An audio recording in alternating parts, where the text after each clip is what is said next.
최근 한 달 새 이게 묻지마 범죄가 연속적으로 대한민국에서 막 벌어지고 있습니다. 이거는 이제 신림동에서 벌어진 사건인데 여러분들 잘 아실 거예요. 한 분이 사망하게 되고 3명이 다치는 사고가 났고, 그리고 이것은 바로 며칠 전이죠. 분당에서 벌어진 사건인데 어떤 젊은이가 엄마의 차를 끌고 이제 나가면서 4분의 시민을 다치게 하고, 또 이 서현역이라고 하는 곳에서 칼을 꺼내어서 무고한 인명을 다치게 했는데 이 일로 한 13분이 다치고 지금 2분은 뇌사 상태에 있다고 하는 그런 보도를 접하게 되었습니다. 그런데 이런 이제 불특정 다수를 향해서 칼을 휘두르는 일들이 최근 연이어 벌어지고 있다고 하는데, 근데 이 사진은 오리역에서 최대한 많은 사람을 죽이겠다고 살인을 예고하는 글인데 흉기와 함께 이제 인터넷에 올라온 글입니다. 근데 그 내용을 읽어보면 왜 그런가 하면 최근에 여자친구와 헤어졌는데 그 여자친구가 사는 집 근처에 사는 그 여자친구를 아는 모든 사람을 다 죽이겠다고 하는 거예요. 최대한 많은 사람을 죽이고 경찰들까지 죽이겠다고 하는 이제 이런 글이 올라왔는데, 이런 불특정 다수를 살해하겠다고 하는 글이 최근에 10건 이상 이런 글이 올라오면서 온 나라가 지금 공포에 떨고 있습니다. 근데 왜 이들이 이런 불특정 다수를 공격하려 하는가? 그 이유를 이제 읽어보면 대부분 그 이유는 나는 이렇게 불행하게 살아가고 있는데 남들은 평안하게 살아가는 것이 보기 싫다고 하는 거예요. 그래서 그들도 나처럼 불행하게 만들고 싶어서 이런 살인을 저지른다고 하는 거예요. 참 기가 막힌 일이죠. 근데 여러분 디모데 후서 3장 1절부터 4절에 보면 말세에 이런 일이 벌어질 것이라고 하는 예언의 말씀이 있습니다. 같이 한번 읽어보겠습니다. 시작.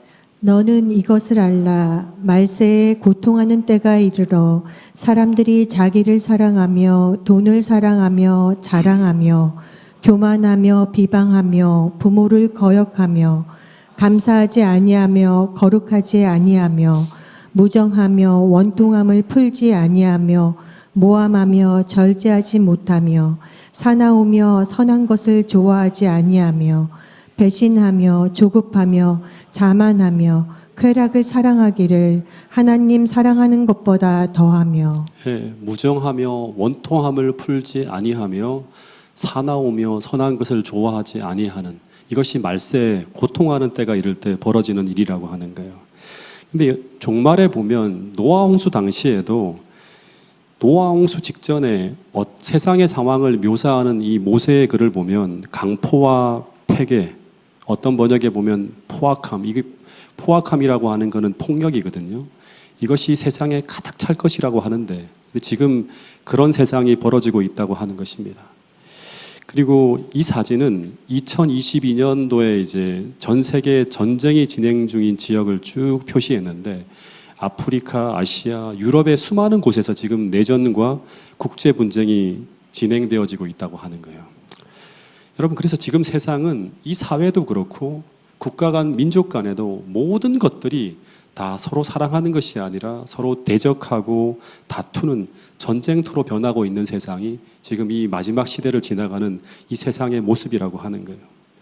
마태복음 24장에 보면 주님은 당신이 이 땅에 오시기 전에 벌어질 징조 중에 하나가 무엇인가 하면 세상이 하나님이 처음 이 세상을 만들 때 주셨던 그 사랑이 다 식어가면서 불법이 성행하고 그리고 평화가 사라지고 다툼과 전쟁과 재난으로 가득 채워질 것이라고 말씀하고 있는데, 그런데 지금 세상에서 벌어지는 모든 일들이 그렇게 성취되어져 가고 있다고 하는 것입니다. 여러분, 그래서 이러한 때 우리는 이런 세상에서 지금 우리의 미래에 대해 우리는 무엇을 보고 있는가 하는 것입니다. 그리고 우리는 지금 어떻게 살아가야 될지 정말 정신을 차리고 이 흘러가는 이 세상에서 깨어서 하나님의 뜻이 무엇인지를 분별하고 있는가 하는 것을 심각하게 생각해야 될 때가 바로 지금 이 시대라고 하는 것입니다. 여러분, 우리는 지금 약속의 땅을 코앞에 두고 있는 사람입니다. 그런데 이러한 때 이 태능교회는 지금 무엇을 해야 되는지, 그리고 오늘 나 개인은 무엇을 해야 되는지, 지금 주님께서 나에게 무엇을 말씀하고 계시는지 정말 진지하게 하나님의 말씀을 통해서 오늘 나에게 주시는 하나님의 음성을 청취해야 된다고 하는 사실을 기억할 수 있게 되기를 간절히 바라겠습니다. 어쩌면 이것이 여러분들과 저의 생명일 수 있다고 하는 사실을 꼭 기억할 수 있게 되기를 간절히 바라겠습니다.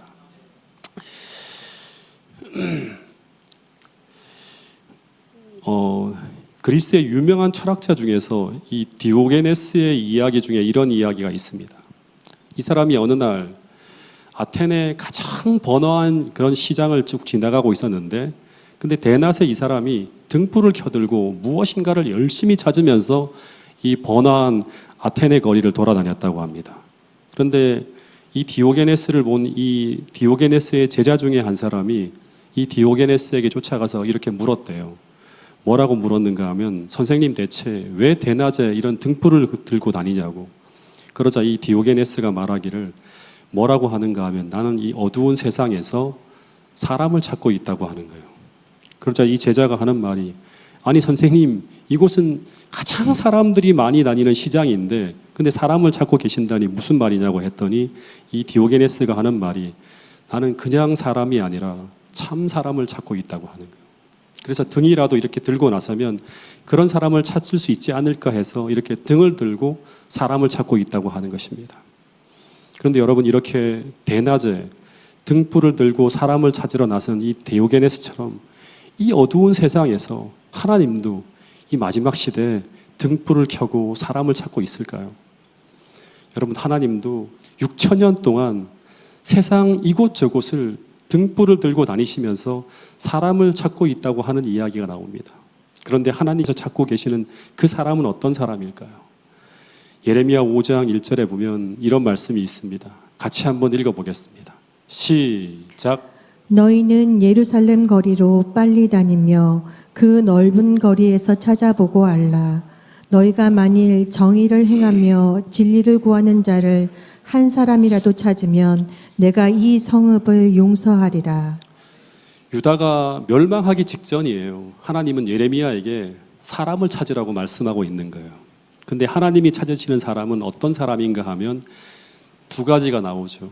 정의를 행하며 진리를 구하는 사람이었어요. 근데 당시에 정의를 행하는 사람이 아니라 정의를 논하는 사람, 진리를 구하는 사람이 아니라 진리를 말하는 사람은 당시 아테네 시장을 돌아다니는 수많은 사람들처럼 이 유다에도 엄청나게 많이 있었을 거예요. 근데 하나님이 찾으시는 사람은 그런 사람들이 아니라 정의를 행하며 진리를 추구하고 있는 사람이에요. 그런 사람을 하나님은 이 유다 멸망 직전에 찾고 있었다고 하는 거예요. 근데 주님은 말씀하시기를 뭐라고 하는가 하면, 그런 사람을 단 한 사람이라도 찾을 수만 있다면, 그러면 세상이 어떻게 변해간다 하더라도 하나님은 그 세상을 구하기 위한 희망을 버리지 않을 것이라고 말씀하고 있다고 하는 것입니다. 심지어 그 한 사람 때문에 성읍을 구하고 그 성읍 전체를 용서할 수 있는 일이 벌어질 수 있다고 말씀하고 있는 것입니다. 여러분, 이 세상에 수많은 사람들이 있지만 그러나 하나님이 찾으시는 사람은 점점 더 희귀해져 가고 있는 그런 시대가 이 마지막 시대라고 하는 것입니다. 이 세상의 위기는 무엇의 결핍이다? 인물의 결핍이라고 말하고 있는 것입니다. 그런데 이 종말의 시대, 수많은 사람들이 희망을 잃어가는 이 시대, 세상에 꼭 필요한 사람이자 하나님이 찾으시는 그 한 사람이 바로 태능교의 모든 성도들이 될 수 있기를 간절히 바라겠습니다. 그 사람이 존재함으로 말미암아 수많은 사람들이 그 한 사람을 통해서 허무한 세상에서 인생에 살아갈 의미를 발견할 수 있는 사람, 그런 하늘의 빛의 통로이자 축복의 통로로서 역할을 감당하는 그런 깨끗하고 진실한 사람이 태능교의 모든 성도들이 될 수 있기를 간절히 바라겠습니다. 특별히 이번에 이 캄보디아 해외 선교로 떠나는 이 50명의 대원들이 하나님이 찾으시는 그런 사람들이 되어서 캄보디아 땅에 하늘의 빛을 전파하고 수많은 사람들을 구원하는 그런 선교적 사명을 감당하고 돌아올 수 있게 되기를 간절히 바라겠습니다.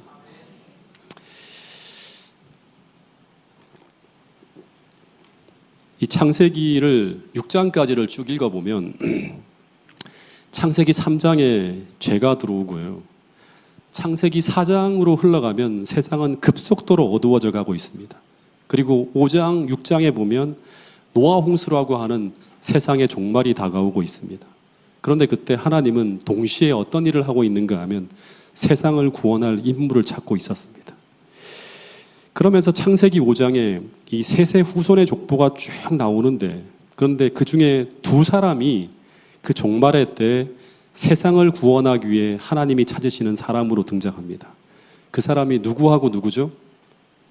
바로 에녹과 노아라고 하는 인물입니다. 그런데 이 사람들에 대한 기록을 보면 공통적인 기록이 두 가지가 나옵니다. 뭐하고 뭘까요? 그 하나는 두 사람이 다 그 시대에 하나님과 동행했다고 하는 기록이 나옵니다. 정말 유의해 봐야 돼요. 마지막 때 하나님의 축복의 통로로서 사용되어지는 사람은 첫 번째는 하나님과 동행하는 사람이에요. 그러니까 오늘 여러분들은 오늘부터 하나님과 동행하기로 결심해야 돼요. 그리고 또 하나는 뭔가 하면 이 사람들은 그 시대에 자기 혼자만의 구원을 위해서 애쓰는 것이 아니라 그 시대에 세상을 구하는 선교사로 살아갔다고 하는 기록이 기술되어져 있습니다. 근데 먼저 창세기 5장 22절에 보면 이 에녹이 하나님과 300년 동안 동행했다고 하는데, 이 동행이라고 하는 말은 한마디로 말하면 뜻을 같이 하며 같은 길을 걸어갔다고 하는 것인데, 뜻을 같이 하면서 같은 길을 1년, 2년이 아니라 300년 동안 걸어가려면 어떤 일이 벌어져야 합니까? 어떤 일이 벌어져야 되죠? 서로 사랑해야 됩니다. 근데 히브리서 11장 5절에 보면 에녹이 얼만큼 하나님을 사랑했는지, 에녹은 이런 사람이었다고 하는 기록이 있어요. 오늘 교동문으로 읽은 말씀인데 한 번 더 읽어보겠습니다. 시작. 믿음으로 에녹은 죽음을 보지 않고 옮겨졌으니 하나님이 그를 옮기심으로 다시 보이지 아니하였느니라. 그는 옮겨지기 전에 하나님을 기쁘게 하는 자라는 증거를 받았느니라. 여기 보면 에녹은 하나님을 기쁘시게 하는 자였다고 하는 기록이 있는데, 이 말은 이 에녹이라고 하는 사람은 한마디로 어떤 사람인가 하면 하나님이 원하고 기뻐하는 일을 자원해서 행하려고 하던 사람이 바로 이 에녹이었다고 하는 거예요. 근데 이 사실이 오늘 우리에게 무엇을 이야기하고 있는가 하면, 하나님은 에녹이라고 하는 사람은 이 하나님을 아주 깊이 사랑하는 사람이었다고 하는 말이에요.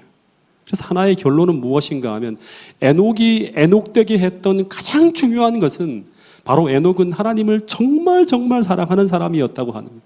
이걸 좀 쉽게 표현하면 하나님과 사랑에 푹 빠져 있는 사람이었어요. 그래서 기도하는 시간, 말씀 보는 시간, 선교하는 모든 것이 그 하나님의 사랑에 강권해서 기쁘게 행했던 사람이 바로 누구인가 하면 바로 에녹이라고 하는 사람이에요. 그렇다면 노아도 마찬가지였을까요? 노아가 노아되게 한 핵심 성경절은 이것이었어요.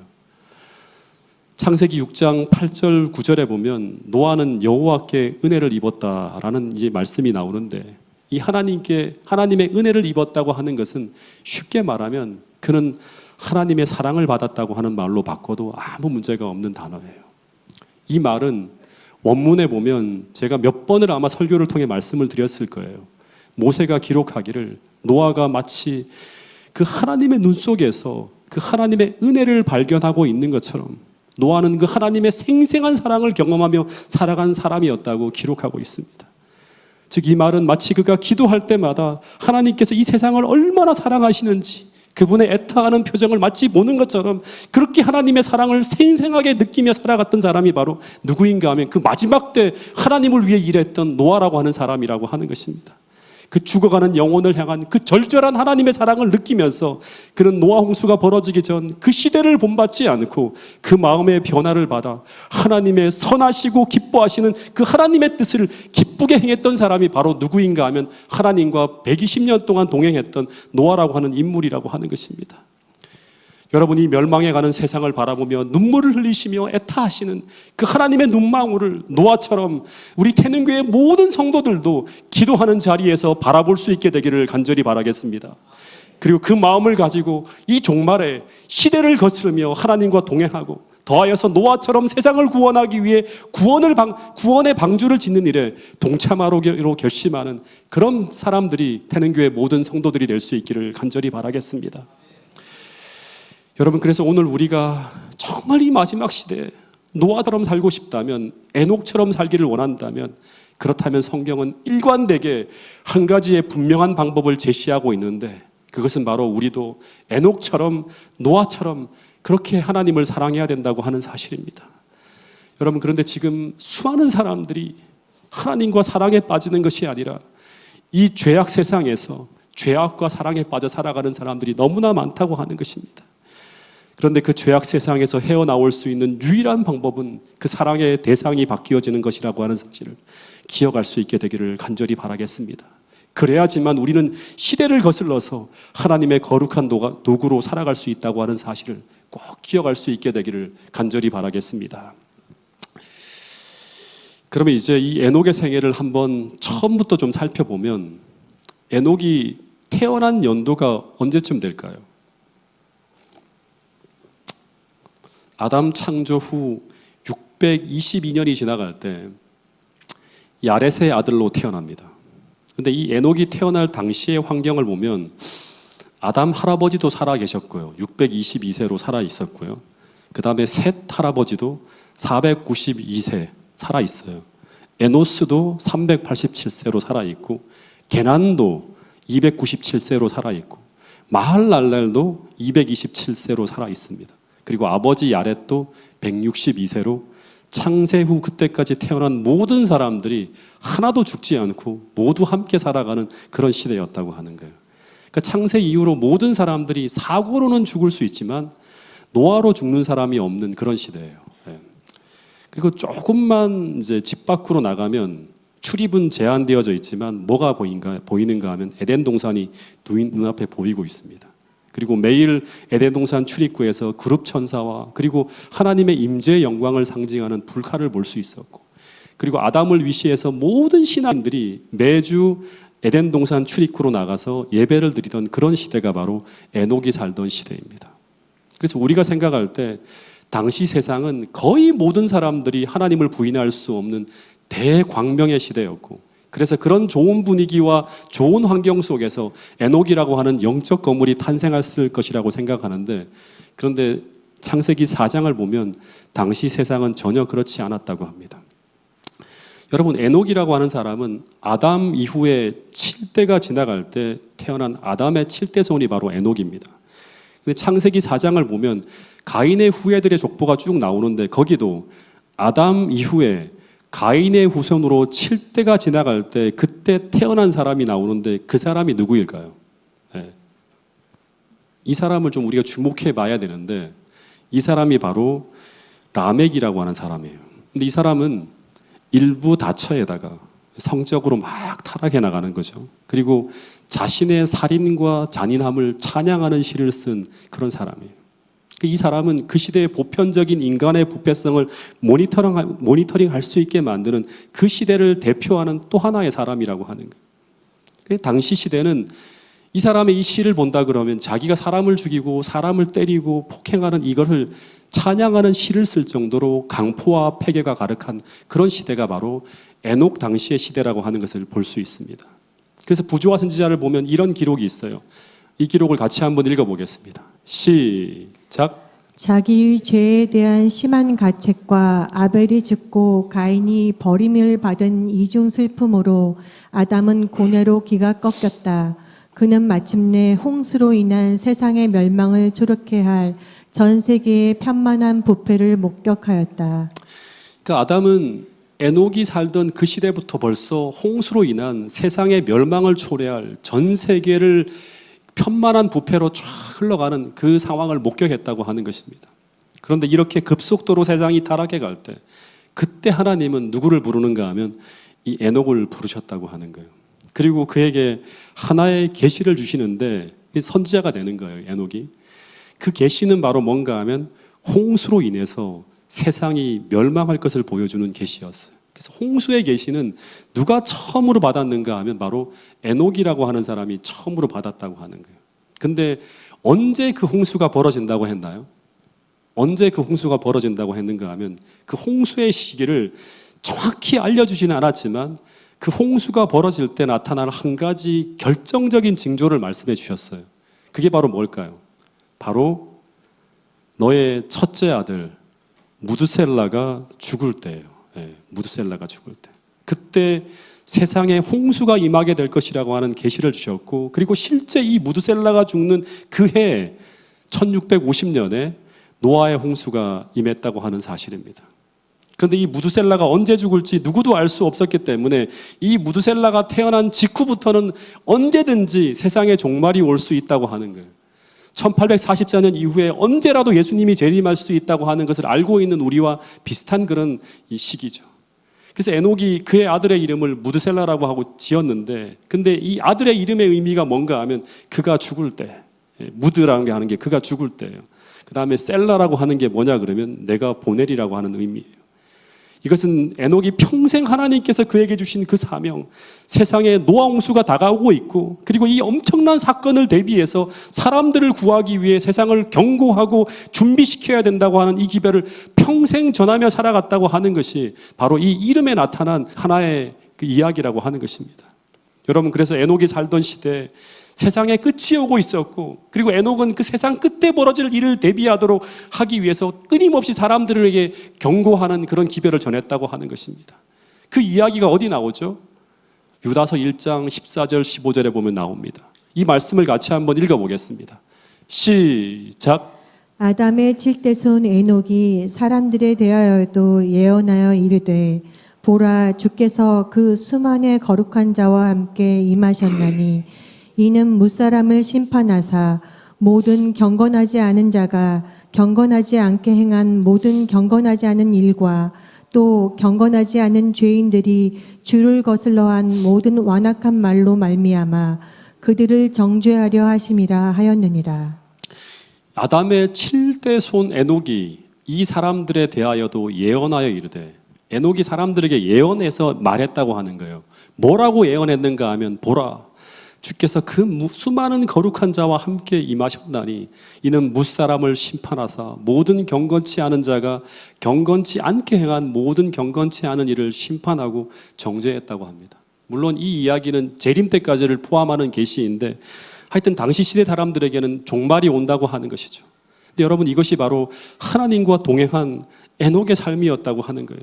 다시 말해 에녹은 300년 동안 하나님을 깊이 사랑해서 하나님께서 기뻐하시는 삶을 살아가고 있었는데, 그런데 그 동행의 삶이 어떤 모습이었는가 하면 그냥 조용하게 하나님만 생각하며 살아간 것이 아니라 바로 세상이 종말로 치달으면서 온 세상이 다 멸망의 길로 걸어가는 그 종말의 시대, 그 세상 대부분의 사람들이 쾌락을 사랑해서 타락해가는 그 시대, 그는 그 조류에 휩쓸려 가지 않고 도리어 마음을 새롭게 함으로 변화함을 봐서 하나님을 기쁘시게 하는 삶을 추구하며 세상을 구원하는 선교사로의 삶을 살아갔다고 하는 것입니다.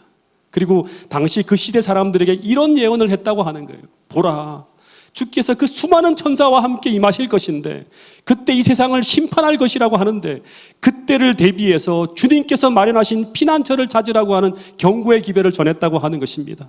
여러분, 이것이 바로 에녹이 하나님과 300년 동안 동행하던 삶의 모습이었다고 하는 것입니다. 똑같이 노아도 세상에 임할 심판을 경고하면서 그들을 구원할 구원의 방주를 짓는 것이 바로 하나님과 120년간 동행하는 삶이었다고 하는 것입니다. 여러분, 동일하게 역사의 마지막을 살아가는 우리는 지금 어떻게 살아가야 될까요? 우리는 무엇에 관심을 가지며 살아가야 될까요? 혹 우리가 주님과 같은 곳을 바라보지 못하고 너무나 사소한 일들에 마음을 빼앗기고 있지 않은지 한번 살펴보고 점검해 볼 수 있게 되기를 간절히 바라겠습니다. 여러분, 오늘 우리 모두의 영안이 열려서 성령의 안역이 발리워져서 주님께서 오시는 그날 어쩌면 다 소멸하고 사라질 그런 무가치한 것들을 붙들고 살아가는 것이 아니라 주님의 마음과 같은 마음을 가지고 같은 시선으로 세상을 바라보면서 그 영광스럽고 가치 있는 그 일에 우리 자신을 헌신할 수 있기로 결심하는 여러분과 저가 될 수 있기를 간절히 바라겠습니다.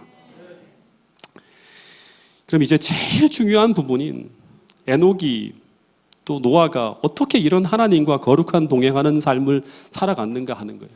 가장 중요한 부분이죠. 여러분, 에녹의 삶에 절대적인 영향력을 끼친 사람이 누구일까요? 네, 누가 아담이라고 딱 바로 말씀하셨는데, 네. 부조와 선지자를 읽어보면 바로 아담이었습니다.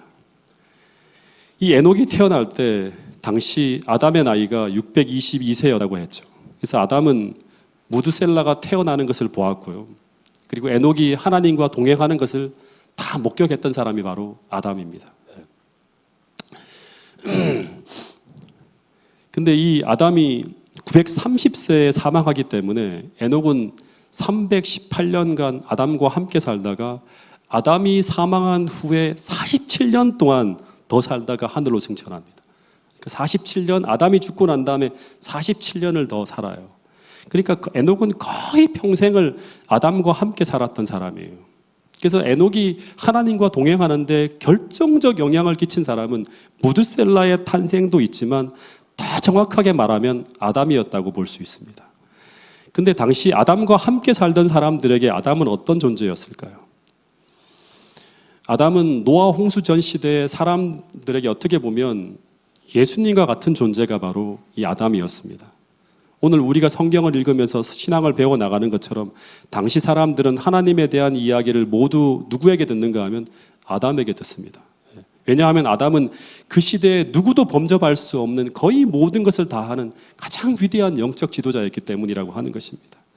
하나님에 대해서뿐 아니라 세상의 기원과 세상이 돌아가는 모든 원리에 대해 그는 하나님께 직접 배운 사람이라 모든 것을 대답해 줄 수 있고 실제 거의 모든 것을 완벽하게 기억하고 있는 사람이 누구인가 하면 바로 아담이라고 하는 사람이었어요. 그리고 뿐만 아니라 그는 죄 없는 세상에서 살다 온 유일한 사람이었고 인류 역사상 유일무이하게 가림장치 없이 죄 없는 상태에서 하나님을 직접 교제하며 하나님을 가장 밝은 눈으로 보고 교제한 사람이 바로 누구인가 하면 바로 아담이라고 하는 사람이에요. 그래서 하나님이 어떤 분인지 하나님과 교제하는 것이 어떤 것인지 직접 경험함으로 말미암아 알고 있는 유일한 사람이 누구인가 하면 바로 아담이었어요. 그래서 초기 교회 사도들이나 모세조차도 비교할 수 없을 만큼 훨씬 더 밝은 빛을 가지고 있는 사람이 당시 아담이었다고 하는 거예요. 제가 2018년에 미국에 가서 처음으로 그랜드 캐년이라고 하는 것을 태어나 처음으로 제가 보게 되었는데요. 저는 이 그랜드 캐년을 사진으로 수도 없이 보고 가기 전에도 책을 통해서 자세하게 여기에 대해서 좀 읽어봤어요. 이 그랜드 캐년이 아리조나주에 있고 LA에서 몇 킬로 떨어져 있고 그리고 그랜드 캐년이 어떤 모습인지를 제가 뭐 가끔씩 창조 과학에 대해 설교할 때 이 그랜드 캐년에 대한 걸 인용하면서 설명도 할 수 있었어요. 근데 제가 직접 가서 그것을 보는 순간 이 그랜드 캐년은 제가 상상하고 생각했던 것과 달라도 너무나 많이 달랐어요. 아, 이게 이런 곳이구나. 전혀 다른 거예요. 그래서 여러분, 우리가 아무리 책을 통해 보고 아무리 사람들의 이야기를 통해 상상하고 그려보고 하더라도 직접 보고 경험한 사람과는 비교조차 알 수 없을 정도로 지식의 차이가 난다고 하는 거예요. 직접 본 사람이 훨씬 더 정확한 지식을 가지고 있다고 하는 것입니다. 그런데 아담은 잃어버린 낙원에서 직접 살다 온 사람이에요. 하나님을 직접 만나서 교제하던 사람이 바로 아담이었다고 하는 거예요. 그래서 이 아담이 살아있다고 하는 것은 아직까지 세상에 빛이 있다고 하는 그런 의미였다고 하는 거예요. 그래서 이 사람이 당시 세상에 벌어지고 있는 일들에 대해서, 미래에 벌어질 일들에 대해서 사람들에게 계속 그 930년 동안 설교했는데 그 내용이 어떤 내용인가 하면 잠깐 기록을 보면요. 부조화 선지자 82페이지에 보면 아담이 그 후손들에게 전했던 기별이 기록되어져 있는데 이런 내용이라고 합니다. 거의 1000년 동안 아담은 사람들 가운데 살면서 악의 조류를 막으려고 충실히 노력했는데 근데 그가 하나님께서 그에게 계시하신 것을 후세대에게 자자손손 9대에 이르기까지 가르쳤다고 합니다. 그러니까 9대까지 가르쳤다고 하는 것은 라멕에게까지 계속 가르친 거예요. 근데 무엇을 가르쳤는가 하면 낙원에 있었던 사람의 거룩하고 행복스러운 그 지위에 대해서 묘사해 주었대요. 그리고 두 번째는 그들을 구원하시기 위해 마련하신 복음을 설명하면서 자기의 타락의 역사를 반복해서 사람들에게 말해 주었대요. 근데 본문 끝에 보면 그러나 그의 말에 유의하는 사람들은 거의 없었다고 하는 기록이 나옵니다. 근데 이 에녹은 달랐다고 하는 거예요. 이 아담이 그에게 설교할 때마다 이 아담으로부터 들은 이야기에 아주 가장 깊은 감동을 받았고 하나님의 무한하고 측량할 수 없는 사랑의 이야기가 밤낮 그의 명상의 주제가 되었던 사람이 바로 누구인가 하면 바로 이 에녹이라고 하는 사람이에요. 그래서 이 복음에 어떻게 반응하는가로 세상은 두 무리로 나눠지는 것이죠. 그래서 그는 그 다음에 이야기해 보면 전심전력을 다해서 그가 살고 있는 주위 사람들에게 그 사랑을 나타내려고 애썼다고 하는 기록이 있습니다. 그래서 결국 에녹이 하나님과 동행할 수 있었던 원인은 이 아담으로부터 들은 이야기, 이 선지자로부터 들은 하나님의 말씀이 그를 변화시켰다고 하는 이야기가 이 부조화 선지자에 적혀 있다고 하는 거예요.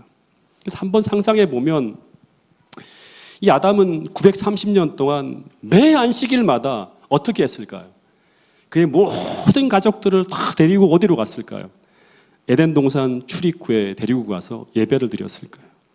근데 그때마다 그는 이 본문을 보면 3가지를 설교했다고 합니다. 그래서 한번 상상해 보는 거예요.